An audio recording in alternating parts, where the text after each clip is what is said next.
नमस्ते दोस्तों कहानी का नाम है बोहनी। इसके लेखक हैं मुंशी प्रेमचंद। आवाज़ सविता दहिया। प्रस्तुत है कहानी बोहनी।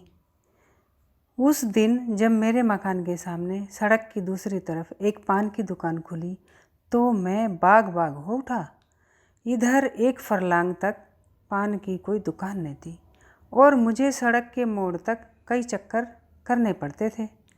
कभी वहाँ कई मिनट तक दुकान के सामने खड़ा रहना पड़ता था। चौराहा है, ग्राहकों की हरदम भीड़ रहती है। यह इंतज़ार मुझको बहुत बुरा लगता था। पान की लत मुझे कब पड़ी और कैसे पड़ी यह तो अब याद नहीं आता, लेकिन अगर कोई बना कर गिलोरियाँ देता जाए तो शायद मैं कभी इनकार न करूं। आमदनी का बड़ा हिस्सा नहीं तो छोटा हिस्सा जरूर पान की भेंट चढ़ जाता है। कई बार इरादा किया कि एक पानदान खरीद लूं, लेकिन पानदान खरीदना कोई खाला जी का घर नहीं है और फिर मेरे लिए तो हाथी खरीदने से किसी तरह कम नहीं। और मान लो जान पर खेलकर एक बार खरीद भी लूं तो पानदान कोई परी की थैली तो नहीं कि इधर इच्छा हुई और गिलोरियाँ निकल पड़ी। बाजार से पान लाना, दिन में 5 बार फेरना, पानी से तर करना, सड़े हुए टुकड़ों को तराश कर अलग करना क्या कोई आसान काम है?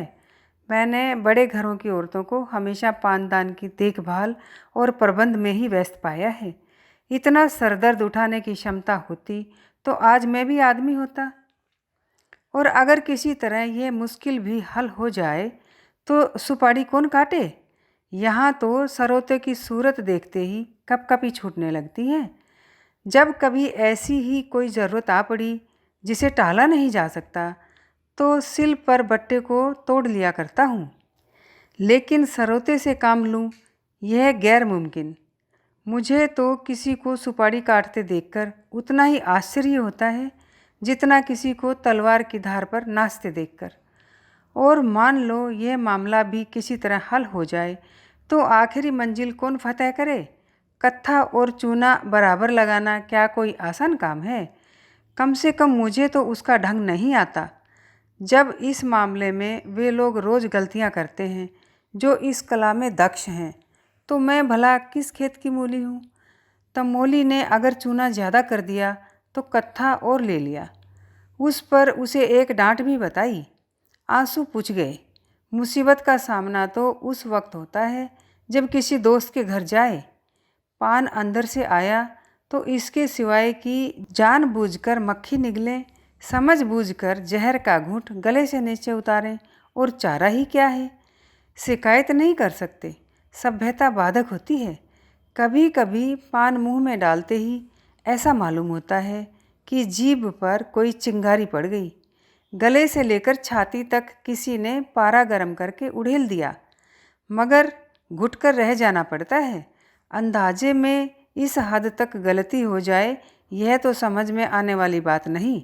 मैं लाख अनाड़ी हूँ, लेकिन कभी इतना ज़्यादा चूना नहीं डालता। हाँ, 2-4 छाले पड़ जाते हैं। मैं तो समझता हूँ यही अंतःपुर के कोप की अभिव्यक्ति है।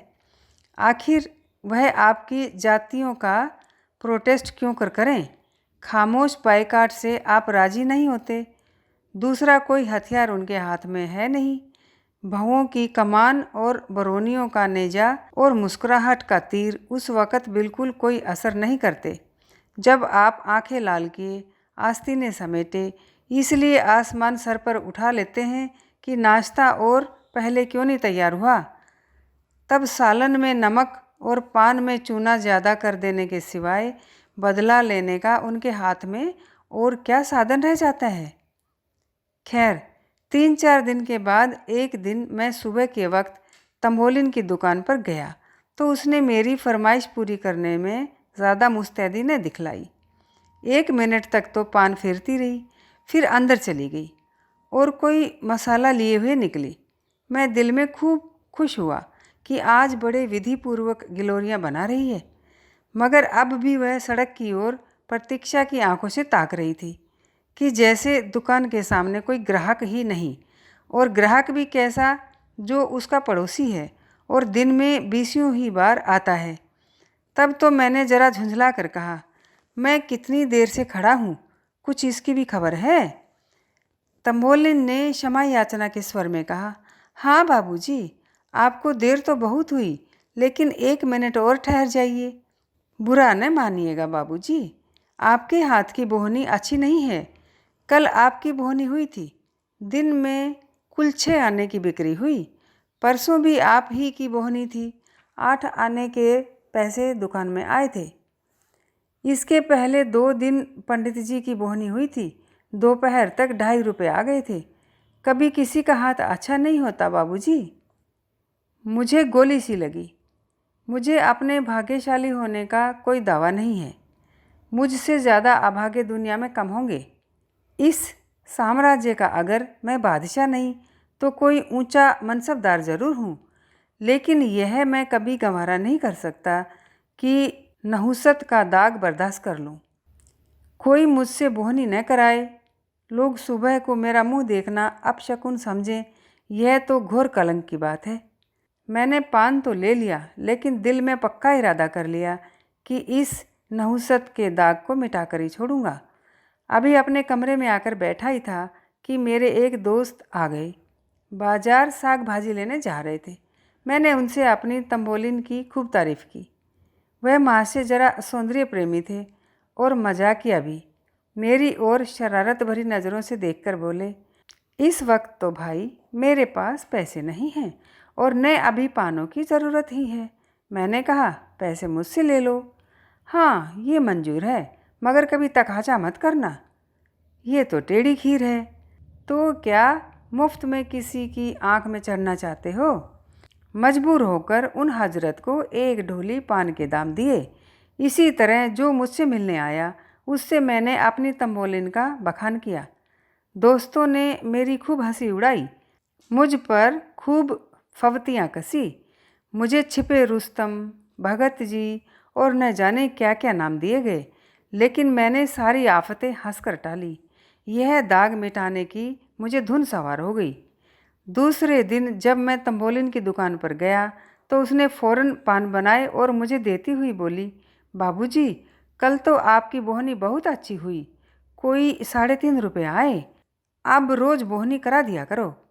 3-4 दिन लगातार मैंने दोस्तों से सिफारिशें की, तंबोलिन की स्तुति गाई और अपनी गिरह से पैसे खर्च करके सुर्खरुई हासिल की। लेकिन इतने ही दिनों में मेरे खजाने में इतनी कमी हो गई कि खटकने लगी। यह स्वांग अब ज़्यादा दिनों तक न चल सकता था, इसलिए मैंने इरादा किया कि कुछ दिनों उसकी दुकान से पान लेना छोड़ दूं। जब मेरी बोहनी ही न होगी तो मुझे उसकी बिक्री की क्या फिक्र होगी। दूसरे दिन हाथ मुंह धोकर मैंने एक इलायची खा ली और अपने काम में लग गया। लेकिन मुश्किल से आध घंटा बीता होगा कि किसी की आहट मिली। आंख ऊपर को उठाता हूँ तो तंबोलिन गिलोरियाँ लिए सामने खड़ी मुस्कुरा रही है। मुझे इस वक्त उसका आना जी पर बहुत भारी गुजरा, लेकिन इतनी बेमुरवती भी तो न हो सकती थी कि दुत्कार दूँ। बोला, तुमने नाहक तकलीफ़ की, मैं तो आ ही रहा था। तंबोलिन ने मेरे हाथ में गिलोरियाँ रखकर कहा, आपको देर हुई तो मैंने कहा मैं ही चलकर बोहनी कराऊं। दुकान पर ग्राहक खड़े हैं मगर किसी की बोहनी नहीं की। क्या करता, गिलोरियाँ खाई और बोहनी कराई। जिस चिंता से मुक्ति पाना चाहता था वह फिर फंदे की तरह गर्दन पर चिमटी हुई थी। मैंने सोचा था मेरे दोस्त 2-4 दिन तक उसके यहाँ पान खाएंगे तो आप ही उससे हिल जाएंगे और मेरी सिफारिश की ज़रूरत न रहेगी। मगर तंबोलिन शायद पान के साथ अपने रूप का भी कुछ मोल करती थी, इसलिए एक बार जो उसकी दुकान पर गया दोबारा न गया। 2-1 रसिक नौजवान अभी तक आते थे। वह लोग एक ही हंसी में पान और रूप दर्शन दोनों का आनंद उठाकर चलते बनते थे। आज मुझे अपनी साख बनाए रखने के लिए फिर पूरे 1.5 रुपये खर्च करने पड़े। भगिया बैठ गई। दूसरे दिन मैंने दरवाज़ा अंदर से बंद कर लिया, मगर जब तंबोलिन ने नीचे से चीखना चिल्लाना और खटखटाना शुरू किया तो मजबूरन दरवाज़ा खोलना पड़ा। आंखें मलता हुआ नीचे गया जिससे मालूम हो कि आज नींद आ गई थी। फिर बोहनी करानी पड़ी और फिर वही बला सर पर सवार हुई। शाम तक 2 रुपये का सफाया हो गया। आखिर इस विपत्ति से छुटकारा पाने का यही एक उपाय रह गया कि वह घर छोड़ दूं। मैंने वहाँ से 2 मील पर एक अनजान मोहल्ले में एक मकान ठीक किया और रातों रात असबाब उठाकर वहाँ जा पहुँचा। वह घर छोड़कर मैं जितना खुश हुआ, शायद कैदी जेल खाने से भी निकलकर उतना खुश न होता होगा। रात को खूब गहरी नींद सोया।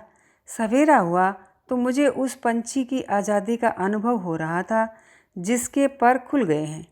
बड़े इत्मीनान से सिगरेट पिया, मुंह हाथ धोया, फिर अपना सामान ढंग से रखने लगा।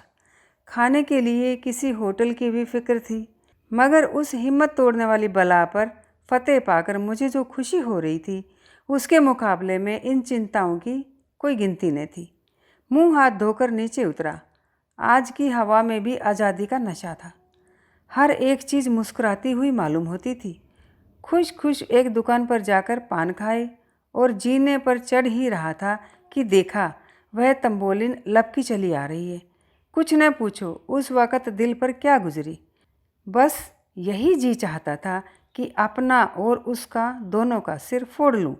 मुझे देखकर वह ऐसे खुश हुई जैसे कोई धोबी अपना खोया हुआ गधा पा गया हो।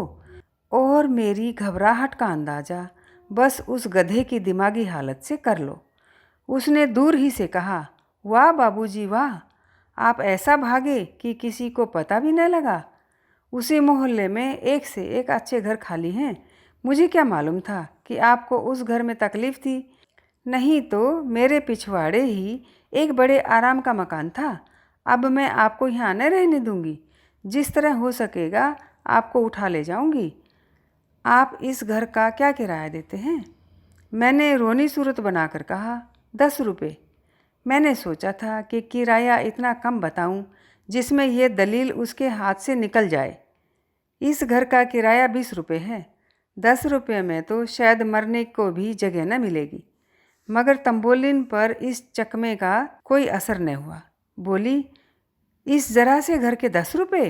आप 8 ही दीजिएगा, और घर इससे अच्छा न हो तो जब भी जी चाहे छोड़ दीजिएगा।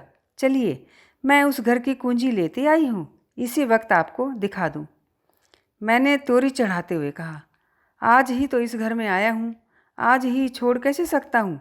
पेशगी किराया दे चुका हूँ। तंबोलिन ने बड़ी लुभावनी मुस्कुराहट के साथ कहा, 10 ही रुपये तो दिए हैं, आपके लिए 10 रुपये कौन बड़ी बात है। यही समझ लीजिए कि आप न चले तो मैं उजड़ जाऊंगी। ऐसी अच्छी बोहनी वहाँ और किसी की नहीं है। आप नहीं चलेंगे तो मैं ही अपनी दुकान यहाँ उठा लाऊंगी। मेरा दिल बैठ गया। ये अच्छी मुसीबत गले पड़ी। कहीं सचमुच चुड़ैल अपनी दुकान न उठा लाए। मेरे जी में तो आया कि एक फटकार बताऊं, पर जबान इतनी बेमुरौवत न हो सकी। बोला, मेरा कुछ ठीक नहीं है। कब तक रहूं, कब तक न रहूं? आज ही तबादला हो जाए तो भागना पड़े। तुम न इधर की रहो न उधर की। उसने हसरत भरे लहजे में कहा, आप चले जाएंगे तो मैं भी चली जाऊंगी। अभी आज तो आप जाते नहीं। मेरा कुछ ठीक नहीं है तो मैं रोज़ यहाँ आकर बोहनी करा लिया करूँगी। इतनी दूर रोज़ आओगी? हाँ, चली आऊँगी। 2 मील ही तो है। आपके हाथ की बोहनी हो जाएगी। यह लीजिए, गिलोरियाँ लाई हूँ, बोहनी तो करा दीजिए। मैंने गिलोरियाँ ली, पैसे दिए और कुछ गश की सी हालत में ऊपर जाकर चारपाई पर लेट गया। अब मेरी अक्ल कुछ काम नहीं करती कि इस मुसीबत से क्यों कर गला छुड़ाऊँ। तब से इसी फिक्र में पड़ा हुआ हूँ। कोई भागने की राह नज़र नहीं आती। सुरखरू भी रहना चाहता हूँ, बेमुरौवती भी नहीं करना चाहता, और इस मुसीबत से छुटकारा भी पाना चाहता हूँ। अगर कोई साहब मेरी इस करुण स्थिति पर मुझे ऐसा कोई उपाय बतला दे तो जीवन भर उसका कृतज्ञ रहूँगा।